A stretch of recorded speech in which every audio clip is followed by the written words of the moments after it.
Europa 94. Boa noite, ouvintes da Rádio Nederland do Brasil, Portugal e Angola. Aqui, Carlos Lagoeiro. Boa noite, ouvintes da emissora internacional holandesa. Aqui, Luiz Henrique de Freitas Pádua. Hoje, 19 de setembro de 1994. Transmitimos do estúdio número 6 o último programa Europa 94. pelas ondas curtas da Rádio Nederland. Seria cômico se não fosse trágico. No ano em que o Departamento Brasileiro da Emissora Internacional Holandesa completa 20 anos no ar, só temos a oferecer ao ouvinte um presente às avessas: o encerramento definitivo de nossas transmissões. Deste programa, na roupagem atual, são 14 anos de convivência assídua com o ouvinte, levando para os mais longínquos recantos do Brasil as notícias, os comentários e os acontecimentos mais atualizados do e sobre o continente europeu. Hoje colocamos um ponto final nessa trajetória, um ponto final nessa convivência, um ponto final numa história que já dura 14 anos. Ou mais, se somarmos os anos em que, em seu antigo figurino, o programa não se chamava Europa, seguido do ano 80, 81, 82, etc., até 94, mas Europa em 10 minutos. Mas é importante salientar que o fim, dependendo do ponto de vista, é apenas o ponto de partida de um novo começo. De uma coisa sabemos: as ondas curtas chegam ao final para a Rádio Nederland e o futuro das transmissões via satélite para o Brasil é incerto, mas existe. Disso não temos mais nenhuma dúvida. Como uma mãe que carrega em seu ventre um novo ser, mas nada sabe sobre o seu destino, sabemos e trabalharemos para a manutenção do contato diário com o ouvinte através de um projeto de transmissões via satélite. Projeto este que, de concreto, ainda não existe, mas que está em processo de gestação. E será nesse projeto que, depois do dia 24, dia da última transmissão desta emissora para o Brasil, Portugal e Angola, dedicaremos todas as nossas energias. Nosso projeto maior é você, ouvinte da emissora internacional holandesa. E para marcar com destaque esta última edição do Europa 94, destacamos um tema latente em uma nação europeia. O futuro da Irlanda não será decidido nesta geração. Mas nós vamos começar pelo futebol, meus amigos. O futebol na Espanha e na Itália deste final de semana. Começamos pela Espanha, com Romário de molho pela contusão que sofreu na semana passada e Bebeto, que sofre de depressão com saudades da terrinha Brasília. Quem está brilhando na primeira divisão espanhola é Mazinho. O seu time, o Valência de Carlos Alberto Parreira, que em 3 jogos só conseguiu 4 pontos, está em 5º lugar, mas com o detalhe de que está sendo considerado como um time em ascensão. E tudo por causa de Mazinho. O El País, o principal jornal espanhol, colocou um espaço destacado para o craque brasileiro. Confiram. Com Mazinho, a Liga Espanhola encontra uma de suas figuras indiscutíveis e o futebol reproduz um de seus modelos mais infrequentes.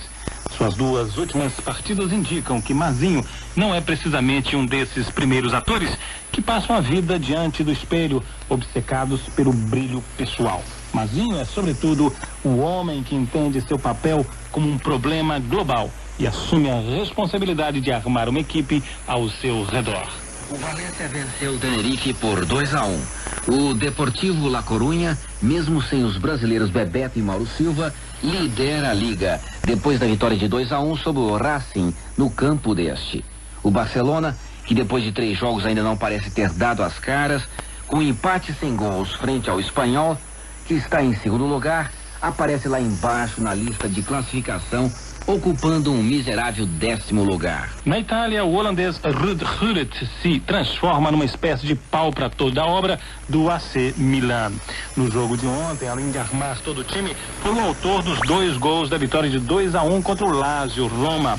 A vitória do AC Milan ainda deixa esse time na sombra do Parma, que lidera o campeonato italiano com 9 pontos em 3 duelos. Um outro holandês, o Dennis Bergkamp, ainda não conseguiu espantar a onda de azar que o está perseguindo desde que se transferiu do Ajax de Amsterdã para o Inter de Milão. Ontem, pela primeira vez na Itália, Bergkamp levou um cartão vermelho a 2 minutos do final da partida contra o novo time do Brescia.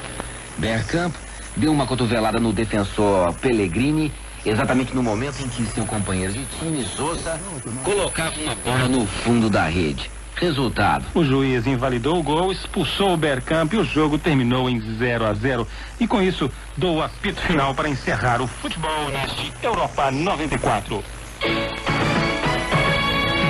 Tá aí, neste último Europa 94, dedicamos atenção para uma nação europeia onde transformações importantes se desenrolam, apontando para um futuro onde a paz seja possível, embora esteja incerto. Trata-se da Irlanda, ou melhor, das duas Irlandas, cujo sonho de união ainda parece vago.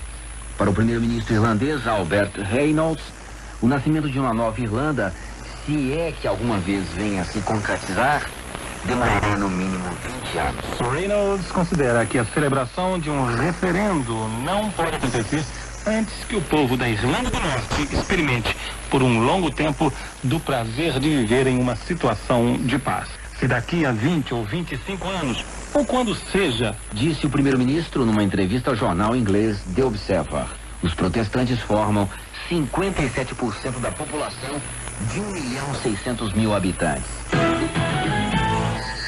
E, meus amigos, vamos chegando ao final do nosso último programa. Um programa que levou até os ouvintes de além-mar os acontecimentos que marcaram a transformação do mundo em quase 2 décadas e, em particular, as grandes transformações que passou o continente europeu nesses últimos 15 anos. E para marcar a despedida, ligamos para Álvaro Cavalcante, que, por um desses azares do destino, foi surpreendido por uma gripe e não pôde estar presente em nosso estúdio de hoje. Mas, graças aos avanços da tecnologia, podemos falar com o Álvaro via telefone.